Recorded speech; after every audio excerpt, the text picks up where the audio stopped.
आपुला तो एक देव करोनी घ्यावा, तेने विन जीवा सुख नोहे. एरती माईके दुःखाची जनिती, नाही अदियंती अवसाने. अविनाश करी आपुलिया ऐसे, लावी मना पिसे गोविंदाचे. एरती माईके दुःखाची जनिती, नाही अदियंती अवसाने. तुका म्हणे एका मरणेची सरे, उत्तमची उरे कीर्ती माघे. एरती माईके दुःखाची जनिती, नाही अदियंती अवसाने. विठ्ठल विठ्ठल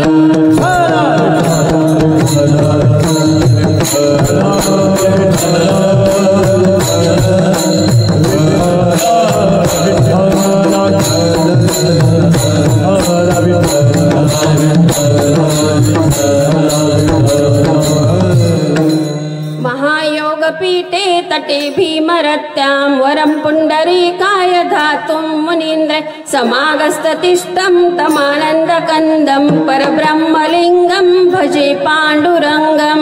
पाण्डुरङ्गकारो प्रथमं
दुसरे चरण संतांचिया, त्यांच्या कृपादाने कथेचा विस्तारो.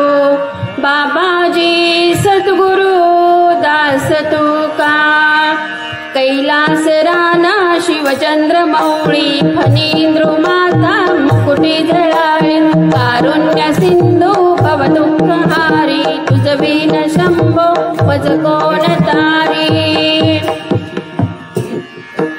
भजे भजे कमंडनं समस्त पाप खंडनं, स्वभक्त चित्तरंजनं सदैव नंदनं. मण्डलम् सुपिष्टगुच्चमस्तकं सुनाथवेणुहस्तकम् अनकलङ्कसागरं नमामि कृष्णनागरं नमामि कृष्णनागरं नमामि कृष्णनागरम् सर्वमङ्गल्यमाङ्गल्ये शिवे सर्वार्थसाधिके शरण्ये त्र्यम्बके गौरी नारायणी नमोस्तुते।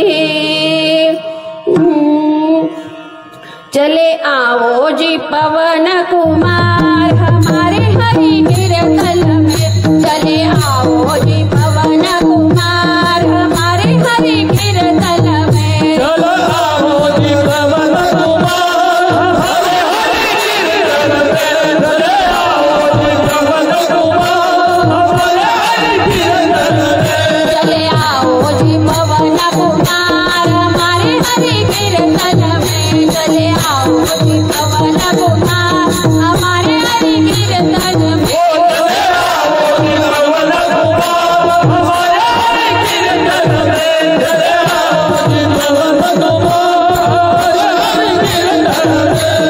राम जी को लाला लखन जी को लाला, राम जी को लाला लखन जी को लाला, सब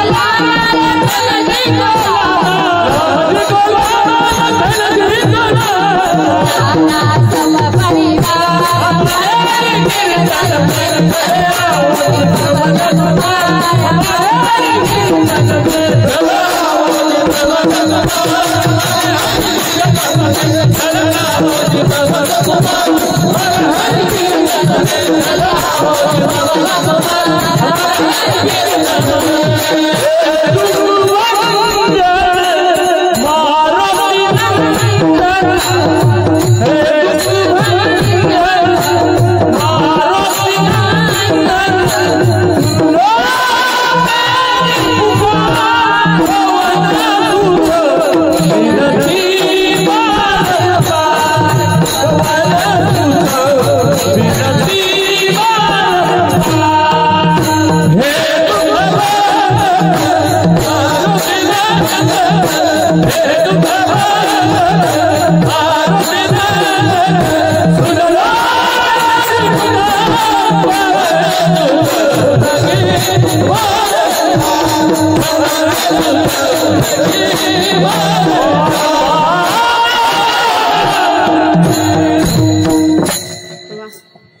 जयांची केलिया स्मरण होय सकळ विद्यांचे अधिकरण, ते जीवनलो श्री चरण श्री गुरूंचे, ते नमस्कार नियाता विठ्ठल विठ्ठल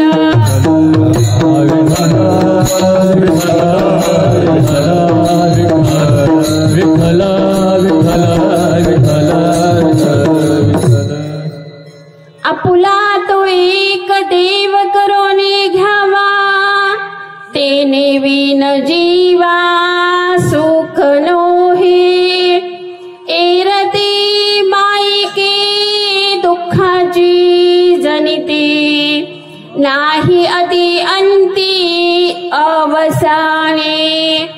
प्रस्तुत ठिकाणी प्राप्तस्थळी प्राप्त प्रसंगी कीर्तनरूपी सेवेकरिता घेतलेला अभंग वैराग्य मूर्ती, तिन्ही लोकी अमरायांची कीर्ती, वारकरी संप्रदायाचे कलशस्थान आणि आपल्या सर्वांचे असलेले श्रद्धास्थान देहू निवासी माझे तुकोबाराय यांचा 4 चरणाचा आणि उपदेशपर प्रकरणातील अभंग आहे। विठ्ठल विठ्ठल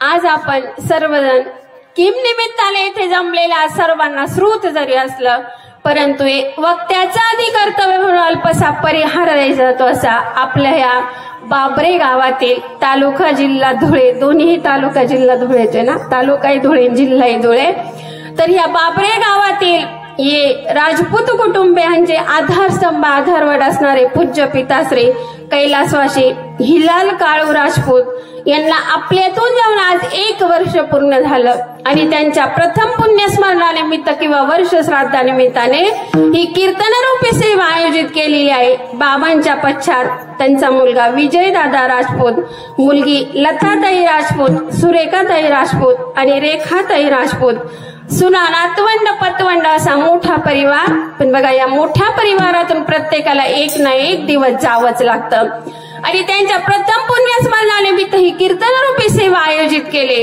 आज या कीर्तनरूपी सेवेकरता साथ संगत करणारे, अगदी मृदंगावरती नुसती थाप जरी पडली ना तर सुंदर असा विठ्ठल विठ्ठल ध्वनी त्या मृदुंगामधून निघतो, असे आमचे मृदुंगाचार्य नाव काय दादा? भूषण दादा, तुम्हालाही खूप खूप धन्यवाद। इकडे अगदी गंधर्वासारखे गाणारे, गंधर्व सुद्धा त्यांच्या पुढे कमी पडतील इतके सुंदर गाणारे आज साथ संगत लाभली। हरिभक्त परायण हितेश महाराज, तुम्ही हरिभक्त परायण बापूजी महाराज, आणि इकडे गोड असं सुंदर असं खूप गोड असं भजनी मंडळ आहे आणि आमच्या सोबत आलेले ते पण एक सुंदर कीर्तनकार आहेत, तरीही आमच्या सोबत आणि आज ते गायनाची साथ देत आहेत हरिभक्त परायण विजोदादा सोमवंशी, आमचे राजूदादा नलगे आणि गोड आमचे विनेकरी दादा। इकडे 2 असे चोपदार दादा, खूप सुंदर चोपदार दादा आहेत, तुम्हाला सुद्धा खूप खूप धन्यवाद। आणि साऊंड सिस्टीम सुद्धा खूप वाह बरोबर, त्यांनी त्यांचं काम केलं ना, गोड अशी साऊंड सिस्टीम आहे, वा। आणि बघा, आज आपण ही कीर्तनरूपी सेवा इथे ऐकतोय, इथे बघतोय, पण भविष्यात ही कीर्तनरूपी सेवा आपल्याला ऐकायला मिळणारे, बघायला मिळणारे असे आपल्याच गावचे खूप सुंदर असं युट्यूब चॅनल असणार खानदेश भक्ती मार्ग युट्यूब चॅनल, यांना सुद्धा खूप खूप धन्यवाद आणि तुम्हाला श्रोतू वर्गाला सुद्धा खूप खूप धन्यवाद। मी नाही म्हणत, माऊली म्हणतात, प्रभू तुम्ही महेशाच्या मूर्ती, मी दुबळा अर्चित असे भक्ती। एक एक श्रोतू वर्ग म्हणजे माझ्यासाठी तुम्ही प्रत्यक्षात महेशाच्याच मूर्ती आहात। फक्त तुम्ही एकच करायचं, काय करायचं? जिथे जिथे विठ्ठल विठ्ठल भजन येईल ना, तर हाताने टाळी आणि मुखाने विठ्ठल विठ्ठल म्हणायला विसरायचं नाही का? तर आमचे तुकोबाराय म्हणतात, विठ्ठल विठ्ठल म्हणा वेळोवेळा, हा सुख सोहळा स्वर्गी नाही, हा सुख सोहळा आहे आणि स्वर्गामध्ये सुद्धा नाही। आणि बघा, एखाद्या स्त्रीला जर तिच्या पतीची साथ नसेल ना तर ती काही करू शकत नाही। म्हणून माझे पती देव हरिभक्त परायण राजेंद्र महाराज काळे, वारकरी महामंडळ चांदवड तालुका अध्यक्ष, त्यांना सुद्धा खूप खूप धन्यवाद।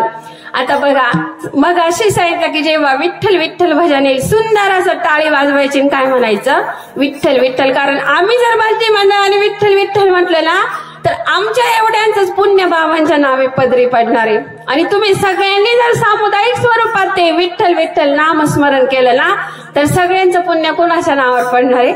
आपल्याला तर पुण्याची प्राप्ती होईलच हो, पण ह्या बाबांना सुद्धा पुण्याची प्राप्ती होणार आहे। आणि ज्यांच्यामुळे हा कीर्तन रूपी सेवेचा योग आला ना तर आमचे हरिभक्त परायण जितू दादा राजपूत, त्यांना सुद्धा खूप खूप धन्यवाद। विठ्ठल विठ्ठल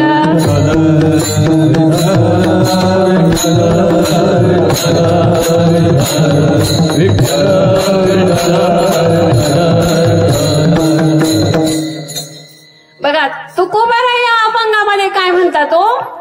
कोणता तरी एक देव आपलासा करून घ्या, आपुला तो एक देव करून घ्यावा। का आपला तर एखादा देव करून घ्या, कारण त्याच्याशिवाय बाबा तुला सुखच प्राप्त होणार नाही।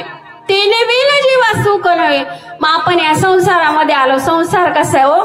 एरती माईके दुःखाची जनिती, पूर्ण संसार कसा भरलेला आहे? दुःखाने भरलेला आहे, त्याला सुरुवातही नाही आणि शेवटही नाही। मग काय कर बाबा, तो देव आपलासा करण्यासाठी तुला काय करावं लागेल? आपोआप देव आपलासा होईल का? बसल्या बसल्या देव आपलासा होईल का?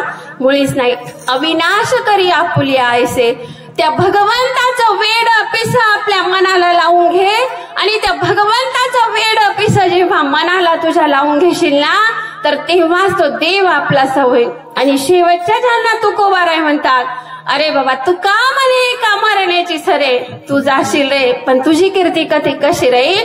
तुझी कीर्ती ही पाठीमागे राहील। हा झाला अभंगाचा सरळ गेले दिगंबर ईश्वर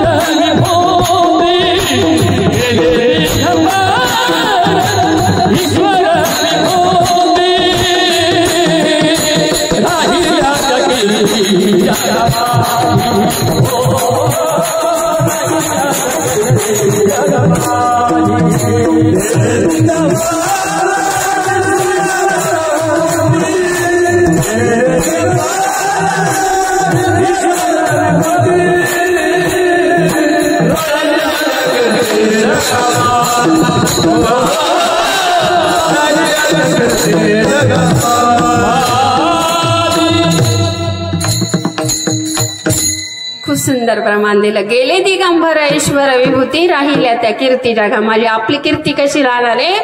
पाठीमागे शिल्लक राहणार आहे. म्हणून काय कर, कोणता तरी एक देव आपलासा करून घे. हा काय झाला अभंगाचा सरळ सरळ अर्थ. विठ्ठल विठ्ठल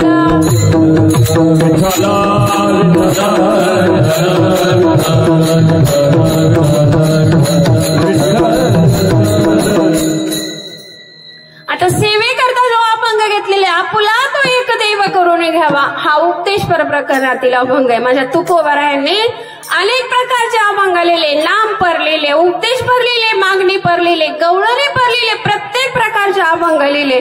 मग हे उपदेशपर अभंग का लिहावेसे वाटले असेल तुकोबारायांना?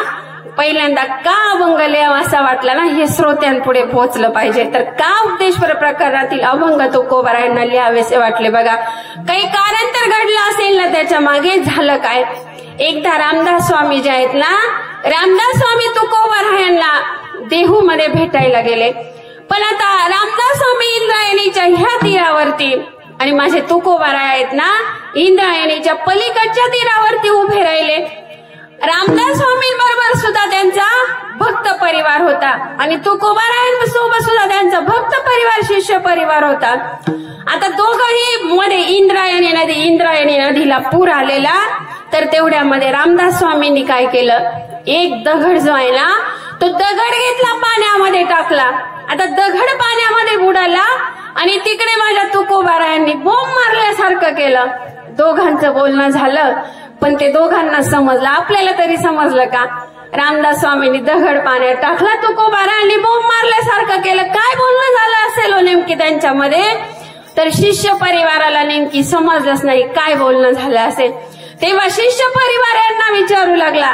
तेव्हा रामदास स्वामी सांगत होते, बाबा हा दगड जसा पाण्यामध्ये बुडाला ना, तर असा संपूर्ण जनसमुदाय जो आहे ना हा पाण्यामध्ये बुडत चाललाय. त्यांच्या हिताचा कळवळा मला येतोय पण कोणी ऐकायला तयार नाही. हो, बुडते हे जन, बुडते हे जन, जगा माझी ख्याती. बुडते हे जन, न देखे डोळा,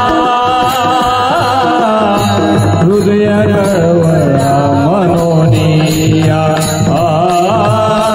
येतो कळवळा मनोनिया. बुडते हे जन, न देखे डोळा, बुडते हे जन, न देखे डोळा, येतो कळवळा मनोनिया. येतो कळवळा.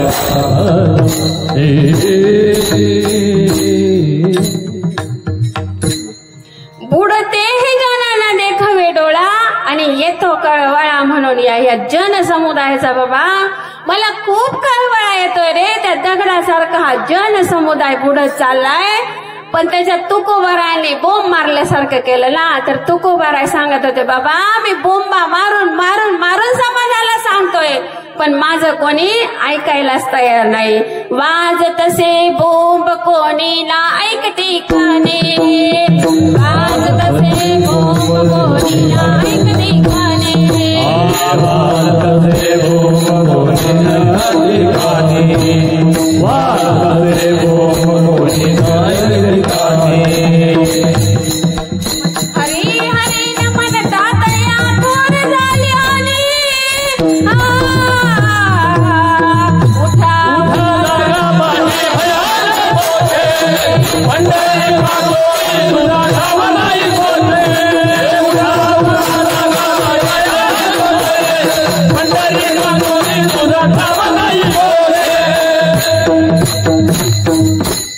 वाजत असे बोंब कोणी ना ऐकती कानी, हरी हरी न म्हणतात या थोर झाली हानी. जे हरी हरी म्हणणार नाही ना बाबा त्यांची खूप मोठी अशी हानी होणार आहे.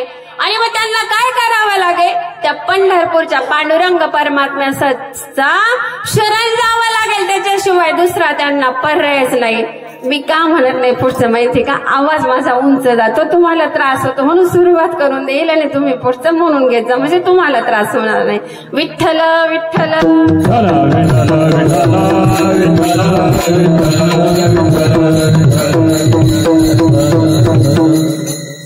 म्हणून उपदेश पर प्रकरणातील अभंग तुकोबारायांना लिहावेसे वाटले. आता बघा, आपलं कसं आहे, आपल्याला आला ताप की आपण कोण होतो? देवाचा. आपल्याला आला ताप, देव आपला बाप, आणि आपला गेला ताप आपण कोण होतो? देवाच्या बापाचा हे बाप बनतो. कसा देव आपल्याला प्रसन्न होईल. पण कोविड मध्ये माझ्या भगवंताने दाखवून दिलं हो. कोरोनामध्ये प्रत्येकाला पैशाचा इतका गर्व झाला होता, इस्टेटीचा गर्व झाला होता, पण कोटी कोटी रुपये अक्षरशः गाडीमध्ये घेऊन फिरत होते, तरीही बेड भेटला नाही. भगवंताला दाखवायचं होतं, अरे आपण जसा पाला पाचोळा उडून जावा ना, वारा आला की पाला पाचोळा उडून जावा, तसं आपण भगवंता पुढे आहे रे. अरे अरे मानसा तू वेडा का खुळा रे, अरे अरे मानसा तू वेडा का खुळा रे, देवा पुढे माणूस पाला पाचोळा रे, देवा पुढे माणूस पाला पाचोळा रे. अरे मानसा तू वेडा का खुळा रे, देवा पुढे माणूस पाला पाचोळा रे, देवा पुढे माणूस पाला पाचोळा रे. आपण भगवंता पुढे कोण आहे हो? पाला पाचोळ्यासारखं आपण भगवंता पुढे आहे. आणि किती इस्टेट कमावले आपण सोबत घेऊन जातो का हो? आता बाबांनी बरेच इस्टेट कमावले, सोबत काय घेऊन गेले बाबा? देतात का? इकडे देतात का? नाही गेले नागाचे कबडे गेले नाही, हो गेले नाही नागाचे कबडे गेले नाही, गेले नाही नागाचे कबडे गेले नाही. तो कमारे जाते संपदाय बळे, तो कमारे जाते संपदाय बळे, सांगते कबडे गेले नाही, सांगते कबडे गेले नाही. तू कामाने जाते संपदाय बळे, तू कामाने जाते संपदाय बळे, सांगते कबडे गेले नाही, हो गेले नाही, सांगते कबडे गेले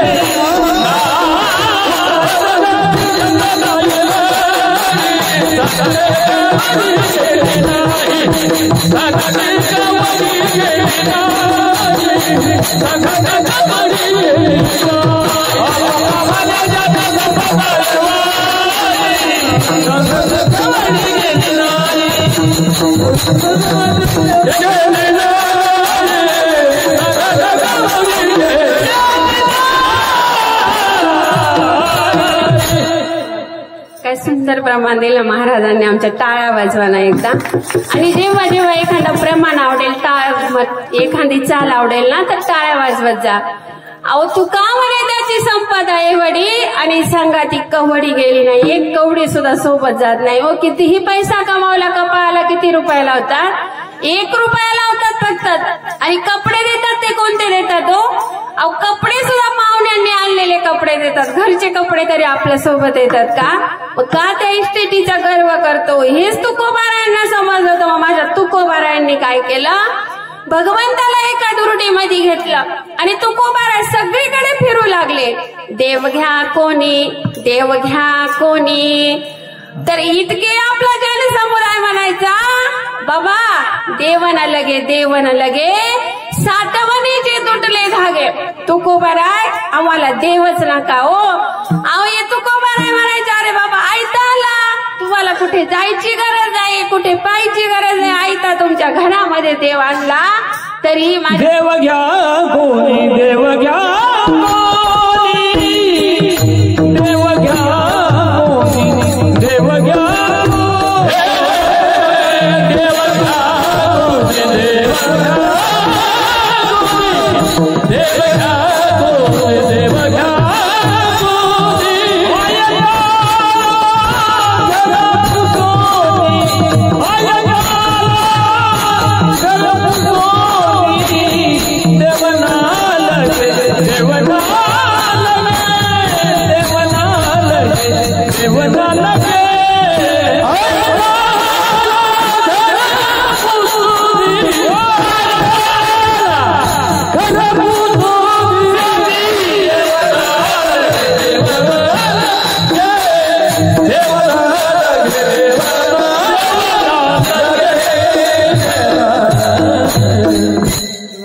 सुंदर प्रमाण दिलं. देव घ्या कोणी ऐताला घर पोसोने. पंजान समुदाय म्हटला देव न लगे सातवणीचे तुटले धागे. तुकोबाराय आम्हाला देवच नका. मग तुकोबाराय म्हटले जर तुम्हाला देवच नकोय तर तुमच्या जीवनामध्ये बाबांना सुख कसं प्राप्त होणार. मग याच्यासाठी माझ्या माऊलींनी आहे ना ज्ञानेश्वरीमध्ये 9व्या अध्यायामध्ये सुंदर सुंदर ओव्या दिल्या. माऊली म्हटले दिवा आणि प्रकाश कसा आहे बघा एकच आहे, पण जर आता आपण दिवा विझवला तर प्रकाश राहतो का तिथं. मग माऊलींनी सांगितलं म्हणून दीप पालवे सवेची तेज मालवे आणि रवी बिंबासवे प्रकाश जाय. जेव्हा सूर्यास्त होतो तेव्हा आपल्याला उजेड दिसतो का नाही दिसत. मग जसं आपण दिवा विझवल्यावर ते उजेड दिसत नाही ना, मग तसा देव जर आपलासा केला नाही आपलासा केला तर तुम्हाला सुखच प्राप्त होणार नाही. आता देव आपलासा केला तर काय होणार आहे ते आपण नंतर बघू. पण देव आपलासा केला नाही किंवा समजा तर परंतु हे शब्द आलेला तर वाक्याचा पूर्ण अर्थच बदलून जात असतो. काय झालं चहू बाजूने एका घराला वणवा लागला. चहू बाजूने एक घर पेटलं आणि त्याच्यामध्ये एक जण अडकला होता. सगळेजण सांगत होते बाबा अरे तू या घराच्या बाहेर ये, घराच्या बाहेर ये. तो म्हटला नाही चालव घराच्या बाहेर. तर काही जण राहतात खूप आडमोठ. थोडं माझी भाषा समजते ना कारण आमची भाषा आणि इकडची भाषा बरीच चेंज येते. तर तेव्हा म्हटलं नाही घराच्या बाहेर आलो तर अरे बाबा नाही घराच्या बाहेर आला ना तर तू त्या घरामध्ये जळून मरशील. मग घरामध्ये जळून मेला तर बाहेर काढणाऱ्यांना सुद्धा त्याचा उपद्रवच होणार आहे ना. आमचे माऊली म्हणतात की चहू बाजूने घराला वणवा लागला तर आपल्याला बाहेरच यावा लागत. जे तर चहू कडोनी जळत असे वणवा आणि तेथून केविना निघीजे पांडवा. बाबा तुला त्या घराच्या बाहेरच यावं लागेल. आता काही जण याच्या नंतर माऊलींनी अजून एक प्रमाण दिलं. त्याच्यामध्ये सुंदर ओवी खर्च केली की काही जण गंगासागरला प्रवास करत होते. गंगासागरला जायचं होतं. सुंदर असं नावेने प्रवास करत होते.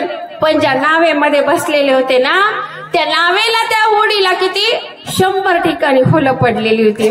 मग काहींनी सांगितलं बाबा तू ज्या नावेमध्ये प्रवास करतोय ना रे त्या नावेला 100 ठिकाणी होलं पडले. हा म्हटला. मग बाकीच्यांनी सांगितलं तू त्या नावेने प्रवास करू नको बाबा अशातच उतरून घे. हा म्हटला नाहीच उतरलो तर मग काय होईल.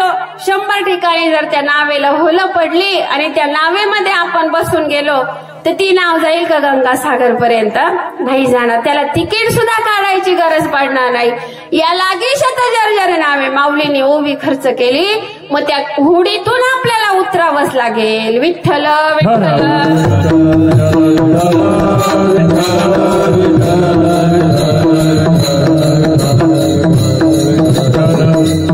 बघा समाजामध्ये ना कोणतंही चांगलं काम करायचं असेल ना खूप अडचणी राहतात. वाईट कामाला एकही अडचण येत नाही पण चांगल्या कामाला खूप अडचणी येतात. आल्याच आमच्या जितू दादांनी सांगितलं. ते दादा कुठे गेले अजून मला मगाशी विचारलं पखवास किती वरती लावायचं कुठे दिसत नाहीये ते. काय नाव त्यांचं रवी आबा. खूप धावपळ केली रवी आबांनी. तर रवी आबांनी सुद्धा सांगितलं ताई खूप माळकरी झाले आमच्या गावामध्ये. दादांना खूप खूप धन्यवाद बरं का. दादांमुळे खूप माळकरी आले आणि आल्या खूप आनंद वाटला तुमच्या गावामध्ये येऊन. एकदा तुमच्या गावासाठी टाळ्या होऊन जाऊ द्या बरं. कारण बऱ्याच गावामध्ये गेलं ना दादांनो तर माळकरी घर तर सापडतच नाही. पण भजन्यांचा ना आमचा सुद्धा काहीच ताळमेळ लागत नाही. पण इथे खूप सुंदर असा योग जुळून आणलाय. विठ्ठल विठ्ठल.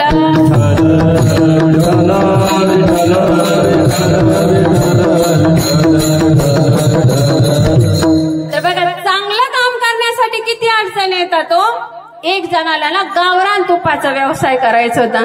आता तो गावरान तुपाचा व्यवसाय करण्यासाठी काय करावं लागेल. त्याला पहिल्यांदा त्या गाई म्हशी विकत घ्यावा लागतील. गोठा बांधावा लागेल. त्याच्यासाठी त्या गाई म्हशींचं दूध काढावं लागेल. मग आता सर्व केलं गाई म्हशींचं दूधही काढलं तापवलं सुंदर असं विरजण लावलं. त्याचं लोणीही बनवलं, तूपही तयार झालं. आता तूप तयार झालं. चांगल्या कामाला अडचणी किती येतात ते सांगते तुमच्या पुढे. तूप तयार झालं. आता ते तूप घर बसल्या विकतं का? त्याच्यासाठी फिरावं लागतं ते तूप घेऊन. मग याने काय केलं, तुपाची बरणी घेतली आणि आला या बाबरे गावामध्ये विकण्यासाठी तूप. ते म्हणू लागला, घ्या तूप, घ्या तूप, घ्या तूप. मग आमचं महिला मंडळ जमलेलं होतं. विचारलं, बाबा अहो कसं दिलं तूप? बाबांनी सांगितलं 500 रुपये किलो. काय किलो चालू आहे आता इकडे? 750 का? बरं 750 रुपये किलो सांगितलं बाबांनी. पण महिला मंडळ जमलं होतं ना. आमच्या महिला मंडळाचा स्वभाव असा असतो की आधी 750 सांगितले ना तर अर्ध्याच भावात मागायचं. महिला मंडळ म्हणू लागला, बाबा 400 रुपये किलो द्या ना.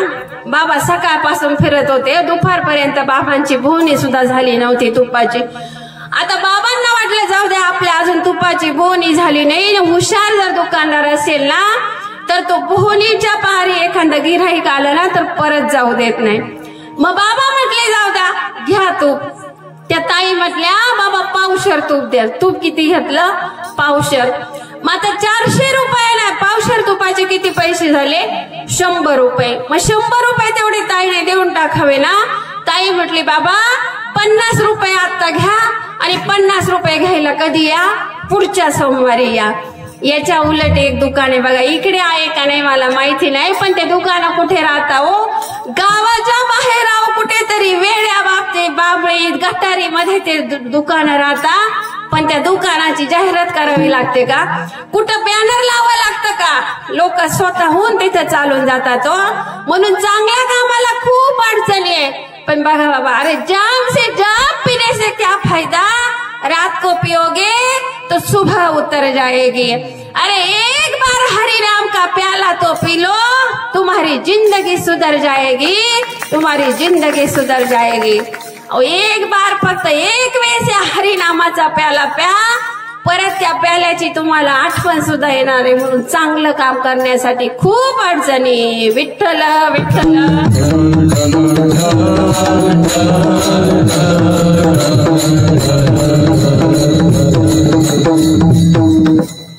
असं एका गावात कीर्तन करण्यासाठी गेलो तर तिथले एक जण आला, म्हणे ताई ताई अहो मला एकादशीचा उपवास करावा वाटतो, एकादशीचं व्रत करावं वाटतं. मी म्हटलं वा काय आदर्श गाव आहे, त्याच्यामध्ये किती आदर्श व्यक्तिमत्व स्वतःहून आलेले विचारू राहिले.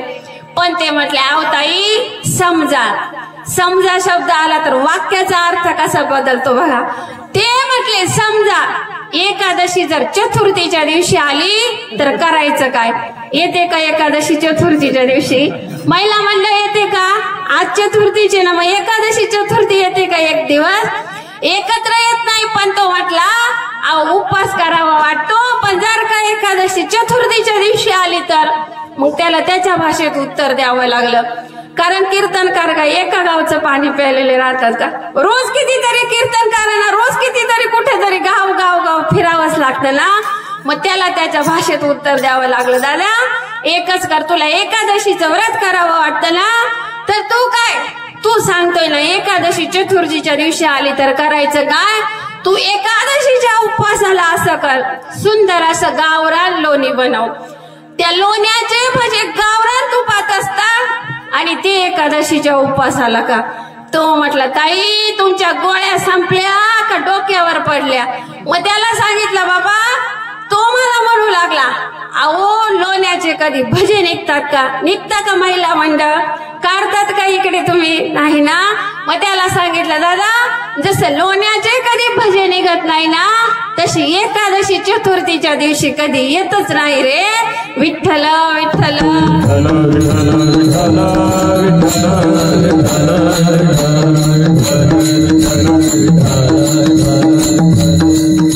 आमचे तो कुबारा सांगू लागले, बाबा जीवनामध्ये जर तुला सुख हवं वाटत असेल ना तर तुला काय करावं लागेल?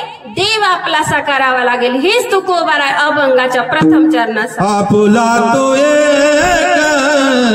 देव करुणी घावा, आपुला तो देव करुणी घावा, आपुला तो देव करुणी घावा.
प्रथम भक्चरणात आपुला तो एक देव करून घ्यावा तेने विन जीवा सुख होय. अरे कोणता तरी एक देव आपलासा केल्याशिवाय बाबा तुला सुख प्राप्त होणार नाही रे. हे कलियुग आहे रे. कलियुगामध्ये बघा ज्या इंद्रियानं कर्म केलं ना त्याच इंद्रियाला फेडावं लागतं. पूर्वीच्या काळी कसं होतं, आजोबा पंजोबांकडून जर एखादं पाप घडलं असेल तर ते नातवाला फेडावं लागायचं. पण आता कलियुगी या हातातून आपल्या काही पाप घडलं ना तर ह्याच हाताला फेडावं लागतं. बघा उन्हाळ्याचे दिवस होते, सुंदर अशी आंबराई पिकलेली होती, पाडाला सुंदर सुंदर आंबे लागलेले होते आणि एक जण रस्त्याने चालला. रस्त्याने जात असताना त्याने ते पिकलेले आंबे पाहिले. आता पिकलेले आंबे रस्त्याने जाताना पाहिले, पण आंबा कोणी बघितला? कोणी बघितला? डोळ्याने बघितला. आंबा डोळ्याने बघितला, पण तिथपर्यंत झाडापर्यंत कोण घेऊन गेलं? पाय घेऊन गेले. आता पाय घेऊन गेले, पण आंबा पायाला तोडता येतो का? आंबा कोणी तोडला? हाताने तोडला. आता आंबा हाताने तोडला, खाल्ला कोणी? हाताने खाल्ला का आंबा? तोंडाने आंबा खाल्ला. अहो इतक्या चवीने तो आंबा खाल्ला, तोंडाला पाणी येऊ देऊ नका, कारण आता आंब्याचा सीझन नाहीये. तर चवीने तो आंबा त्याने खाल्ला, खाऊन झाला. पण तेवढ्यात कोण आला तिथं? त्या आंबराईचा मालक आला. ओ आंबराईचा मालक आला. आता याची पूजा केली असेल का आंबराईच्या मालकाने? आंबराईच्या मालकाने पाहिलं धपाटे कुठं घातले? याच्या पाठीमध्ये. आता धपाटे पाठीमध्ये बसले ना, अश्रू कुठून आले? डोळ्यामधून. मग आंबा कोणी पाहिला होता पहिले? डोळ्याने. खाल्ला होता का डोळ्याने? आंबा डोळ्याने खाल्ला नाही, पण कर्म कोणी केलं होतं वाईट? या डोळ्याने केलं होतं. मग माऊली ज्ञानेश्वरीत म्हणतात, आगा कर्मे जे उरावे ते सुख दुःखी फळावे आणि तया ते भोगावया यावे देहा एका. जसं आपण कर्म केलेलं असेल ना तसं कर्म आपल्याला फेडावंच लागतं. मग आमचे नाथ बाबा हरिपाठात म्हणतात, केले कर्म झाले तेही भोग आले, केले कर्म झाले तेही भोग आले, बदलते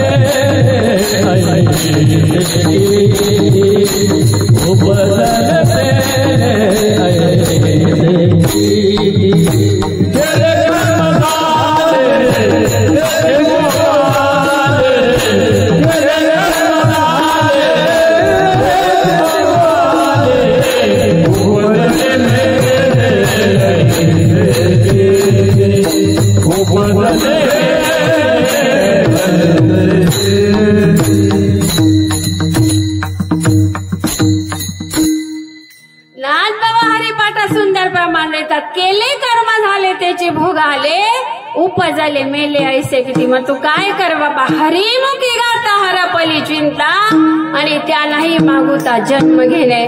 फक्त मुखाने रामकृष्ण हरी म्हण, काय होईल? तुझ्या जीवनातली सर्व चिंता निघून जाईल.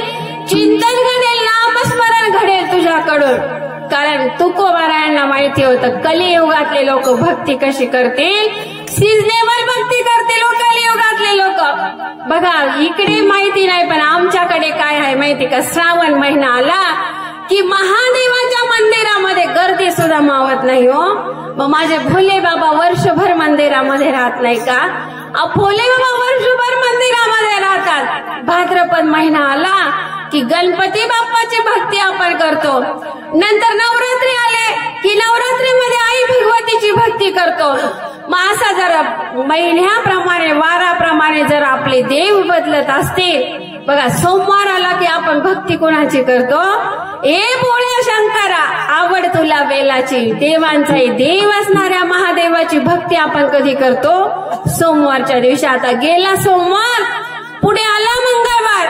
मंगळवारी भक्ती कोणाची? ते आई भगवतीची भक्ती करतो. आता मंगळवारही गेला व आला पुढे बुधवार. बुधवारच्या दिवशी काय नव्हे केले आणि एका चिंतिता विठ्ठले. बुधवार गेला आला गुरुवार की गुरुवारी आपण निघालो घेऊन दत्ताची पालखी किंवा 3 शिरे 6 हात तया माझे दंडवत. गेला गुरुवार, आता पुढे आला शुक्रवार की शुक्रवारी परत कोणाची भक्ती? त्या आई भगवतीची भक्ती. अनादि अंबिका अंबिका भगवती अनादि अंबिका अंबिका भगवती.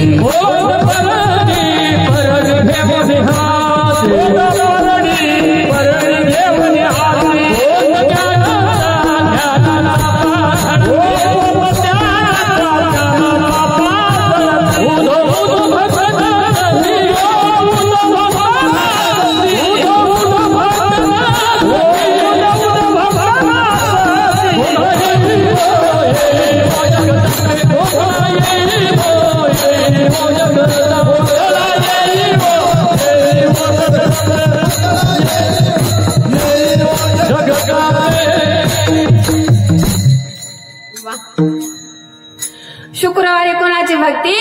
अनादि अंबिका भगवती. बोध परडे घेऊन आती पोत ज्ञानाचा पाझळती. उतो उतो भक्त नाचती आणि गोंधळा येई ओ जगदंबे. मूळ पीठ तू आंबे गोंधळा येई ओ जगदंबे. पण आता गेला शुक्रवार आला शनिवार की शनिवारी कोणाची भक्ती?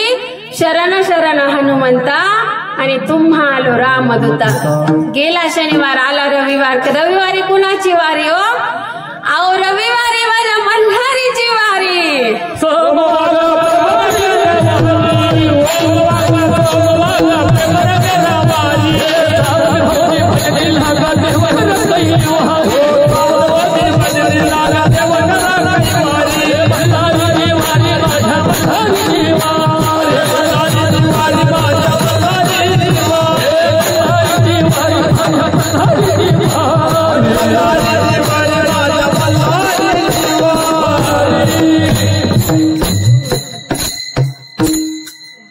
रविवारी कोणाची भक्ती? अहम वाघ्या सोहम वाघ्या प्रेम नगरावारी. सावध होऊन भजने लागा देव करा कैवारी. मल्हारीची वारी माझ्या मल्हारीची वारी. आता 7 दिवसामध्ये जर 7 देव बदलत असतील, आपल्यावर जर एखादं संकट आलं तर कोणता देव आपल्या संकट काळी धावून येईल? कोणता देव धावून येईल? समजा जाऊ द्या देवांचं लांब ठेवा. आपल्याला समजा एखादा माल उधारीमध्ये आणायचा आहे तर कोणता दुकानदार उधारीमध्ये माल देईल? ज्या दुकानदाराकडे आपण कायमस्वरूपी माल खरेदी करतो तोच दुकानदार आपल्याला उधारीत माल देईल ना. दुसरा दुकानदार देईल का उधारीत माल? अहो भक्ती जरूर करा हो, पण मनामध्ये दृढ कुणाला धरा? त्या भगवंताला, त्या हरीला मनामध्ये आपल्या दृढ धरा. मग आमचे ज्ञानोबा माऊली हरिपाठात म्हणतात एक तत्व नाम दृढ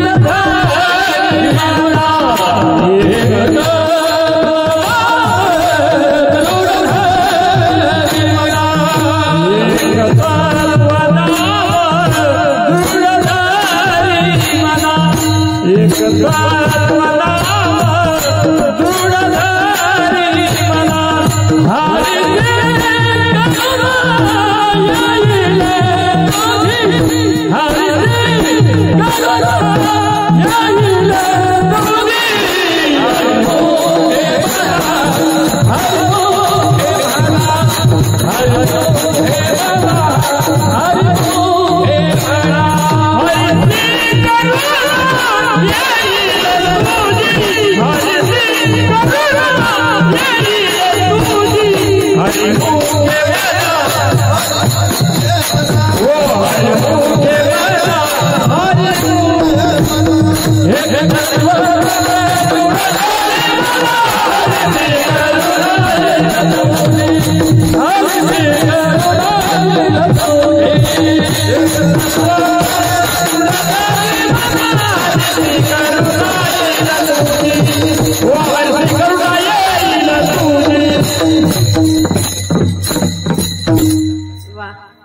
काय सुंदर चाल म्हटल्यावर टाळा वाजवाना एकदा.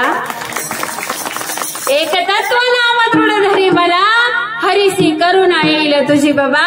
त्या भगवंताला तुझी कीव तुझी करुणा येईल, मागे पुढे उभा राहा हे सांभाळीत, आणि आली आघात आणि वाराया. कितीही मोठं संकट येऊ द्या, तो भगवंत आपल्यासाठी धावून आल्याशिवाय राहणार नाही. पण कधी आपुला तो एक देव करून घ्यावा. बघा भगवंत जो आहे ना, भगवंत आपल्यासाठी मुलगा झालेलाही चांगला नाही, बाप झालेलाही चांगला नाही, भाऊ झालेलाही चांगला नाही, मामा झालेलाही चांगला नाही, भाचा झालेलाही चांगला नाही. मग तुम्ही म्हणाल भगवंताशी नातं तरी कोणतं जोडायचं हो? अहो ज्यांच्या पोटी जन्माला आला ना माझा कृष्ण परमात्मा, त्या आई वडिलांना बंदी खाण्यात पडावं लागलं आणि 56 कोटी यादवांचा नाश कोणी केला? माझ्या भगवंतानेच केला ना. मामा झालेला चांगला नाही, भाचा झालेला चांगला नाही, भगवंता बरोबर नाथं कोणतं जोडा? देव तो सोयरा करी. आता अर्जुनाचं भगवंताचं नातं कोणतं होतं? सोयऱ्याचं नातं होतं. म्हणून अर्जुनावरती कोणतंही संकट आलं ना, माझा भगवंत लगेच धावून जात होता. आणि बघा देव झाला पाठमोरा आणि नसती विघ्ने येते घरात. अहो आपल्यावरच संकट येतात असं नाही, पण भगवंताला जर पाठमोरी केलं तर भगवंताची पत्नी माझ्या प्रभू रामचंद्रांची पत्नी सीता माता, जेव्हा प्रभू रामचंद्रांना 14 वर्षाचा वनवास झाला माऊली, तर वनवासाच्या काळामध्ये या सीता मातेने सांगितलं, पती देवा जिथं तुम्ही ना तिथं मी तुमच्या जसं सुखामध्ये मी साथ देण्याचं 7 फेरे घेतले ना अग्निदेवाच्या ब्राह्मणाच्या साक्षीने, तसं तुमच्या दुःखामध्ये सुद्धा मी सहभागी आहे हो. अहो माझी सीता माता भगवंतासाठी वनवासाला गेले, पण जेव्हा नाशिक येथे वनवासाला आले आणि ते मारीच नावाचा राक्षस त्यानं सोनेरी हरणाचं रूप घेतलं आणि ते सोनेरी हरणाचं रूप घेतलं आणि ती भगवंताला म्हणू लागली, लक्ष्मण भैयाला म्हणू लागली, भाऊजी काही करा पण मला ते सोन्याचं हरिण आणून द्या, त्याची चोळी मला शिवायची आहे. अहो किती संकटामध्ये हो माझे देव, स्वतः संकटामध्ये असताना पत्नीने बघा शास्त्र असं सांगतं की मोठ्या माणसाला आज्ञा करू नये. आपल्यापेक्षा वयाने जे मोठे ना त्यांना आज्ञा करू नये. कीर्तनकार असू द्या, कथाकार असू द्या, कुणी आता आपल्यापेक्षा वयानं मोठे ना त्याला आज्ञा करायची नाही, आणि आपल्यापेक्षा जे वयानं लहान आहे ना त्याची अवज्ञा करायची नाही. मग सीता मातेने नेमके तेच केलं. जेव्हा लक्ष्मण भैया गेले, सीता मातेवर काय प्रसंग ओढवला हो, तेव्हा प्रभू रामचंद्र सीता मातेला सांगू लागले, अगं त्या योगी यांच्या ध्यानामध्ये सुद्धा मी जात नाही ग सीते. तुझ्या सोबत असताना, माझ्या सोबत तू असताना तुला त्या सोन्याच्या हरिणाचा मोह सीते. बघ तुला सोन्याचं हरिण पाहिजे ना बाई, तुला सोन्याच्या लंकेलाच बसवून देतो. कुठे जावं लागलं ओ सीता मातेला? अहो त्या सोन्याच्या लंकेमध्ये भगवंताने पाठवून दिलं महाईक सुख. अहो देव झाला पाठमोरा, नसती विघ्ने येते घरा. आपल्या पाठीमागे लगेच संकट यायला सुरुवात होती. म्हणून कोणता तरी एक देव आपलासा करून घ्या, त्याच्याशिवाय बाबांनो तुमच्या जीवनामध्ये सुखच प्राप्त होणार नाही. आणि तो देव आपलासा जर केला ना, बघा आपण सर्वांनी देव आपलासा केला म्हणून ही सुंदर अशी भजनी मंडळी उभी राहिली. तुम्ही सुद्धा देव आपलासा केला ना म्हणून तुम्ही सुद्धा इथं येऊन बसले. आता या बापरे गावामध्ये एवढीच लोकसंख्या आहे का? बरेच लोकसंख्या आहे, पण ज्यांनी देव आपलासा केला ना ते इथं येऊन बसले. आणि एकदा हा देव आपलासा केला की बघा एखादा प्रसंग आपल्यावरती यावा, कुठेतरी जायचं असू द्यावा आणि कोणीतरी सांगावं अमावस्येची रात्र असावी बाबा, अरे त्या स्मशानभूमीच्या ठिकाणी ना तिथं भूत राहतं भूत. मग आपण काय म्हणतो, तेवढं स्मशानभूमी पार होईपर्यंत राम राम राम राम राम राम राम राम राम राम राम राम, आणि स्मशानभूमी पार झाल्यावर येतं का आपल्या कोणत्या याचं नाव, देवाचं नाव येतं का? अहो ते भूत तरी छोटं असेल हो ते स्मशानभूमीतलं, पण माझं पंढरपूरचं भूत इतकं मोठं आहे. ते भूत जर पाठीमागं लागलं ना ते काही केले आपल्याला सोडत नाही. भूत जबर मोठं ग बाई, भूत जबर मोठं ग बाई, भूत जबर मोठं ग बाई, भूत जबर मोठं ग बाई, भूत जबर मोठं ग बाई.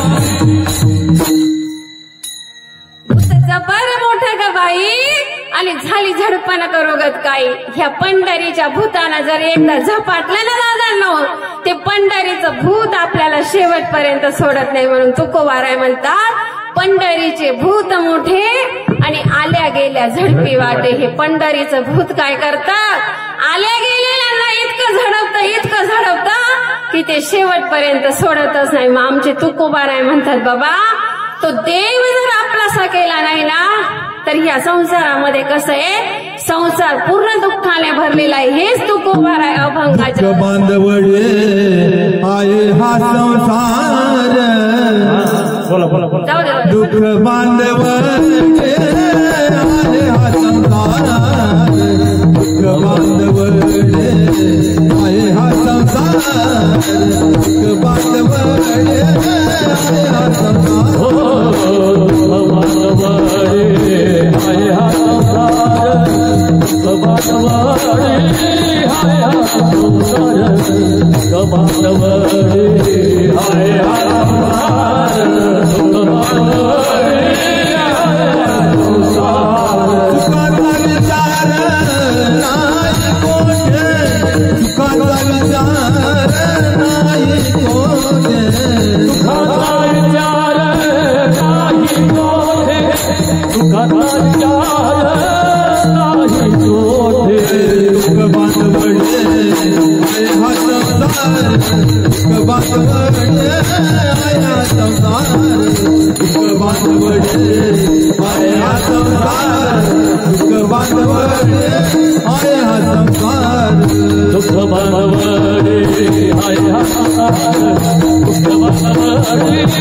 संसार.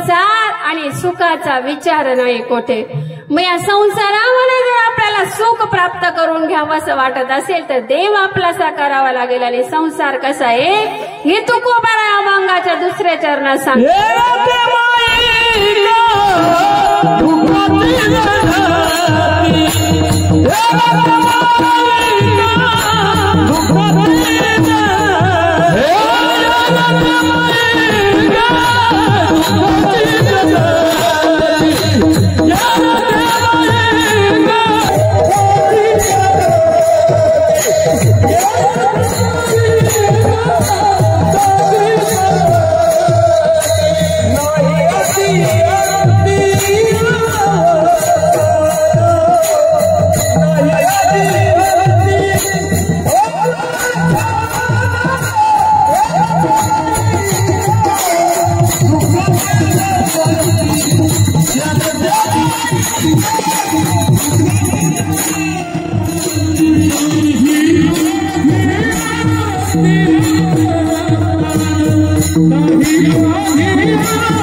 ती मदाला समातोमा म्हणू लागली, हा देह नाशिवंत मला मूत्राचा बांधा, वरी चर्म घातले रे कृमी कीटकाचा सांडा, रव रव दुर्गंधी रे अमंगळ तिचा बांधा, स्मरे त्या हरिहरा शरण जाई गोविंदा, परे दो मदाला सा सोहम जो जो रे बाळा बाळा. तू काय कर, सोहम रूपी त्या भगवंताचं ध्यान कर. श्वास घेताना सो आणि सोडताना हम, म्हणजे तो भगवंत मीच आहे ना, त्याचं नाम स्मरण कर, तेव्हा तू भगवंतापर्यंत जाऊन पोहोचेल. बघा परमार्थामध्ये जर यायचं असेल ना, जे 6 षडविकार आहेत, काम क्रोध लोभ मद मत्सर अहंकार, हे बाजूला टाकावे लागतील, तेव्हाच आपण परमार्थामध्ये पुढे जाऊ. त्याच्यामध्ये बाकीचे षडविकार जाऊ द्या, पण लोभ आणि मोह इतकं वाईट आहे, किती वाईट आहे बघा. मोह किती वाईट आहे. बाबरेच्या एक जणाला काय करायचं होतं, नारळ घ्यायचं होतं. मग नारळ घ्यायचं होतं ना एक जणाला, गावातल्या दुकानदाराकडे गेला आणि विचारू लागला, दुकानदार दादा, ओ दुकानदार दादा, नारळ कितीला दिलं हो? मग गावातल्या दुकानदार दादाने सांगितलं, बाबा 20 रुपयाला नारळ. हा म्हटलं, अहो इतक्या कुठं महाग नारळ भेटतं का? अहो 15 रुपयाला नारळ, धुळ्याला जर गेलं ना तर 15 रुपयाला नारळ भेटल. मग हे दुकानदार हुशार होते, ते म्हटले, जा बाबा धुळ्याहून 15 रुपयाला नारळ आण. मोह किती वाईट आहे. तर आता हा 20 रुपयाच्या नारळासाठी कुठं गेला? धुळ्याला 15 रुपयाचं नारळ घेण्यासाठी. धुळ्याला जाऊन विचारलं, दुकानदार दादा, ओ दुकानदार दादा, अहो नारळ कितीला दिला? दुकानदार दादाने, धुळ्याच्या दुकानदार दादाने सांगितलं 15 रुपयाला नारळ. हा म्हटलं, अहो त्या कीर्तन करताय नाशिकहून आल्या आणि नाशिक जिल्ह्यामध्ये, नाशिकला तर 10 रुपयाला नारळ भेटतं, त्यांनी सांगितलं कीर्तनामध्ये मला. मग याने काय केलं? नाशिकला नारळ घ्यायला गेलं. विचारलं, ओ दुकानदार दादा, नाशिकला गेल्यावर नारळ कितीला? त्यांनी सांगितलं 10 रुपयाला. हा म्हणे, अहो एवढं कुठं महाग नारळ आहे का? म्हणे 5 रुपयालाच भेटत. मग नाशिकच्या दुकानदाराने सांगितलं, जा बाबा पुण्याला. नारळ किती रुपयाचं? 20 रुपयाचं. गेला कुठं? पुण्याला. पण आता पुण्याला त्या 5 रुपयाचं नारळ सुद्धा याला महाग वाटलं. मग पुण्याच्या दुकानदाराने सांगितलं, बाबा जा कोकणामध्ये, कोकणामध्ये तुला फुकट नारळ भेटतात, पाहिजे तेवढे नारळ तुला भेटतील. हा गेला कोकणामध्ये. आता कोकणामध्ये नारळ बर का महाराज, कोकणामध्ये गेल्यावर नारळ फुकट भेटतं, पण आयतं आपल्याला कोणी देतं का? अहो नारळ आपल्याला स्वतःला तोडावे लागतात. यानं पाहिलं सगळीकडे नारळाचे बागाची बागा, झाडाची झाडं, किती नारळ तोडून किती ठेवू? कारण फुकटची कडी धाऊ धाऊ वाडी, आमच्याकडे म्हण आहे, फुकटची कडी धाऊ धाऊ वाडी. मग 2-2 आता एक नारळ तोडावा ना, चढल्या नारळाच्या झाडावरती, 2ही हात त्या नारळाला लावले आणि पाय होते नारळाच्या झाडाला. झालं काय? 2 हात नारळाच्या नारळाला लावल्यामुळं ते 2 हात नारळाला लागले, पाय गेले सुटून. पाय गेले सुटून. आता याची दिंडी पुढे लटकली त्या नारळाच्या झाडाला. तिथून एक येत होते उंटावाले दादा. हा म्हटला, ओ उंटावाले दादा, ओ उंटावाले दादा, मला थोडीशी मदत करता का?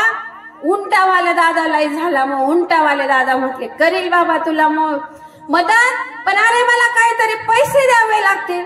मग याने सांगितलं, बघा तुम्हाला 5000 रुपये देतो, पण मला याच्यातून सुटका करा. आता उंटावाले दादा आले याला सोडवायला.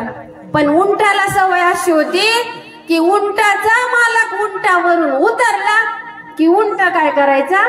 पुढे निघून जायचा. मग आता हा उंटावाले दादा उंटावरून याला पकडले, याचे पाय पकडले, दोन्ही हाताने याचे पाय पकडले. उंट गेला पुढे निघून. वरती नारळावाला म्हणायचा, बाबा 5000 रुपये देतो, पण मला सोडव.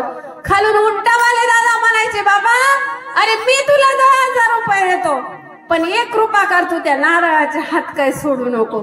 मग मोह किती वाईट आहे हो. अहो दृष्टांत याच्यासाठी सांगितला दादांना तुम्हाला. आपणही या संसारामध्ये आलो, आपल्याला असं वाटतं बालपणामध्ये तरी आपल्याला सुख प्राप्त होईल, पुढे तरुणपणामध्ये तरी सुख प्राप्त होईल, तरुणपणामध्ये नंतर लग्न झाल्यावर तरी सुख प्राप्त होईल. पण आहे का? सर्व सुखेच्या आशेमध्ये हा जन्म निघून जातो, तरीही सुख आपल्याला प्राप्त होत नाही हो. सर्व सुखाची आशा जन्म गेला, क्षण एक मुक्ती यज्ञ नाही केला, हिंडता दिशाशी न पावला आणि माया वेष्टीला जीव माझा. म्हणून मोह खूप वाईट आहे. जसा मोह वाईट आहे ना, लोभ सुद्धा किती वाईट आहे बघा. एक म्हणजे विद्वान, एकदम असे विद्वान पंडित काशी विश्वेश्वराहून चांगली पदवी प्राप्त करून आले. आता यांना वाटलं की मीच खूप विद्वान, पण समोरच्याला माहित नसतं ना आपल्यापेक्षाही खूप विद्वान बसलेले असतात समोर, आपणच विद्वान नाही. तर आता हा काशी विश्वेश्वराहून आला आणि याला एका वारकऱ्याच्या घरी जेवणासाठी बोलवलं. आता वारकरी हुशार असतात. वारकऱ्याच्या पत्नीने सांगितलं, वारकऱ्याने सांगितलं, अगं एक विद्वान पंडित आपल्या घरी जेवायला येणार आहे, तुला त्यांची पूजा करावी लागेल. या वारकऱ्याच्या पत्नीने सांगितलं, हो पतिदेवा, अहो मी अवश्य पूजा करील येणाऱ्या अतिथीची, पण त्यांना मी एक प्रश्न विचारल्याशिवाय त्यांची पूजा करणार नाही. त्यांनी माझ्या प्रश्नाचं उत्तर जर बरोबर दिलं ना तरच मी त्या बाबांची पूजा करणार. आता आले ही वारकऱ्याच्या पत्नीने प्रश्न विचारला, बाबा पापाचा बाप कोण? याचं मला उत्तर हवंय. काय प्रश्न विचारला? पापाचा बाप कोण याचं मला उत्तर हवंय. आता ह्या विद्वान पंडितांनी काय केलं, तो खूप ग्रंथ वाचले होते, खूप शास्त्र शिकले होते, खूप वेद वाचले होते, पण एकाही ग्रंथात उल्लेख आलेला नव्हता की पापाचा बाप कोण. हे लागले डोकं खाजवायला, काय करावं आता. पण माणूस सहजासहजी आपलं अज्ञान लपवत नाही. हे म्हटले, ठीक आहे ताई, मी तुमच्या प्रश्नाचं उत्तर देणार. पण होते टेन्शन मध्ये, आले एका ठिकाणी उभे राहिले, समोर असा लाईट आहे ना, असं लाईट जवळ उभे राहिले येऊन. त्या लाईटाच्या ठिकाणी एक ताई आली आणि विचारू लागली, बाबा कसली चिंता करता बाबा तुम्ही इतकी? तरी ह्या बाबांनी सांगितलं, ग मला एक प्रश्न विचारलाय, पापाचा बाप कोण, आणि याचं उत्तर मला देता येत नाही, काय करावं आता. ती ताई म्हटली, बाबा एवढा सोपा प्रश्न, तुम्हाला त्याचं उत्तर देता येईल ना? मी देणार उत्तर त्याचं. मग हे विद्वान पंडित काय म्हटले, ताई इथंच उत्तर देणं. आणि यांचा नियम असा होता की स्त्रीकडे बघायचं नाही, स्त्रीच्या हातून पाणी सुद्धा प्यायचं नाही. का त्या स्त्रीला कमी लेखता हो माऊली, लहान तोंडी मोठा घास होईल माझ्याकडून. पण कोणत्या क्षेत्रामध्ये स्त्री कमी आहे सांगा ना? आज ती राष्ट्रपती होऊ शकते, पंतप्रधान होऊ शकते, पायलट होऊ शकते, रेल्वे चालू शकते, मग कोणत्या क्षेत्रामध्ये का कमी? अरे नारी की निंदा मत करो यारो, नारी है रतन की खान, इस नारी से पैदा हुए भीष्म बली व्यास शुक्र हनुमान. का त्या नारीचा अपमान करता माऊली? तर यांचा नियम असा होता. पण त्या ताईने सांगितलं, बाबा तुमच्या प्रश्नाचं उत्तर देणार, पण तुम्ही माझ्या घरी चला, तुम्हाला मी 5,000 रुपये देते. बाबा तयार झाले, स्त्रीची कधी सावली सुद्धा अंगावर न पडू देणारे बाबा 5,000 रुपये घेऊन तयार झाले. आता 5,000 रुपये घेऊन तयार झाले, आता तरी उत्तर दे बाई, तुझ्या घरी आलो, आता तरी उत्तर दे. तेव्हा या ताईने परत बाबांनी परत सांगितलं, अगं ताई सांग ना माझ्या प्रश्नाचं उत्तर. ताई म्हटली, बाबा तुम्ही जर माझ्या हातून 1 ग्लास पाणी पिला ना, तर मी 10,000 रुपये तुम्हाला देईन आणि तुमच्या प्रश्नाचं उत्तर सुद्धा देणार. दादा तरी तयार झाले हे वेदशास्त्री असणारे ब्राह्मण. आणि जेव्हा त्या ताईच्या घरी गेले ना, तर बरं का मृदुंगावाले दादा, ओ मृदुंगावाले दादा थोडं लक्ष द्या. त्या ताईच्या घरी गेले, तर ताईने काय केलं, एका ग्लास मध्ये पाणी घेतलं, पाणी तोंडाला लावणार आणि तेवढ्यामध्ये खाद्यशी जी आहेत ना, एक गालामध्ये लावली. वा, अशी गालामध्ये लावली कुणाच्या? वेदशास्त्री असणाऱ्या ब्राह्मणांच्या. उत्तर दिलं, बाबा तुमच्या प्रश्नाचं उत्तर तुम्हाला मिळालं का? पापाचा बाप कोण? तर लोभ. मग पापाचा बाप कोण आहे? लोभ. म्हणून आपल्याला जर याच्यामध्ये परमार्थामध्ये यायचं असेल ना, हे षड विकार आपल्याला बाजूला टाकावे लागतात. काम क्रोध दोजे